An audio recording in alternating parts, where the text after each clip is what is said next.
ఇక్కడ అల్లుడి గిల్లుడు ఇరకాటంలో మామ కేసీఆర్ కేటీఆర్లకు హరీష్ రావు వ్యాఖ్యలు తలపి మొన్న ఓఆర్ఆర్ దర్యాప్తు రెడీ అంటూ వ్యాఖ్యలు.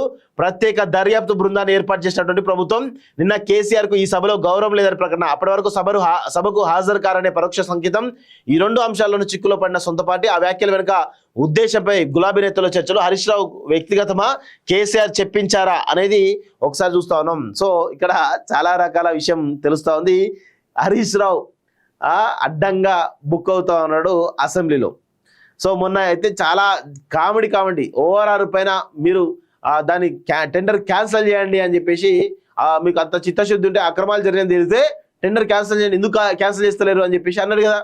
అనగానే ఇమీడియట్ ఏం చేసిండు, ఓఆర్ఆర్ టెండర్ పై మరి అవినీతి జరిగిందని చెప్పేసి మాకు సమాచారం ఉంది కానీ దానిపైన మేము ఒక నిజ నిర్ధారణ కమిటీ చేస్తున్నాం, ఎంక్వైరీ చేస్తున్నాం, దాని తర్వాత ఆ టెండర్ క్యాన్సిల్ చేస్తామని చెప్పేసి రేవంత్ రెడ్డి అసెంబ్లీలో ప్రకటన చేయడం తర్వాత మొత్తం పూర్తిగా హరీష్ రావు ముఖంలో కలదప్పింది. ఎందుకంటే అడ్డంగా కేటీఆర్ బామ్మర్దిని ఇరికిచ్చిండు అనేది చాలా స్పష్టంగా అర్థమవుతుంది. సో అందుకే చాలా తెలివిగా కేటీఆర్ ఎప్పుడు అరెస్ట్ అవుతారా అనేది వేచి చూస్తున్నాడు. కేటీఆర్ వన్స్ అరెస్ట్ అయిందంటే బీఆర్ఎస్ పార్టీ మొత్తానికి తానే నాయకుడై నడిపించేటువంటి అవకాశాల కోసం ఆయన ఎదురు చూస్తూ ఉన్నాడు. సో అసెంబ్లీ వేదికగా మాజీ మంత్రి హరీష్ రావు చేస్తున్న వ్యాఖ్యలు బీఆర్ఎస్ నేతల మధ్య చర్చకు దారితీశాయి. ప్రభుత్వాన్ని విమర్శించే సమయంలో ప్రస్తావించినటువంటి అంశాలు పార్టీకి తలనొప్పిగా మారాయనేది ఆ పార్టీ నేతల ఆవేదన.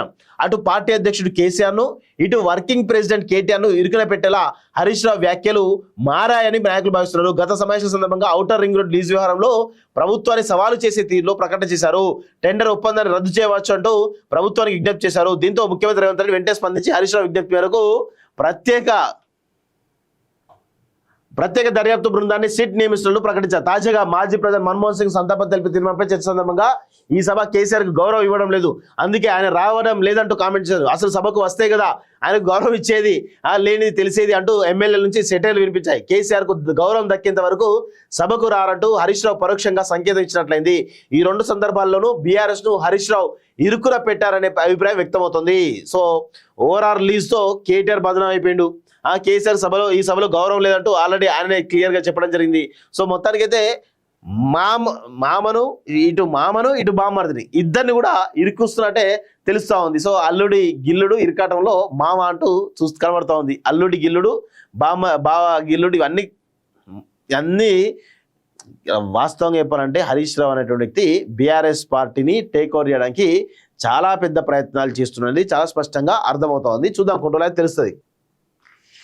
నిధులన్నీ అవసరం, రైతు భరోసా, రైతులకు సాయంపై లెక్కలు సీలింగ్ తో లేకుండా విడివిడిగా వివరాలు, కూలీలకు సీజన్ల వారిగా ఇచ్చే ప్రతిపాదన కేబినెట్ భేటీ కోసం రెడీ చేస్తున్నటువంటి ఫైనాన్స్ విభాగం అంటూ చూస్తా ఉన్నాం.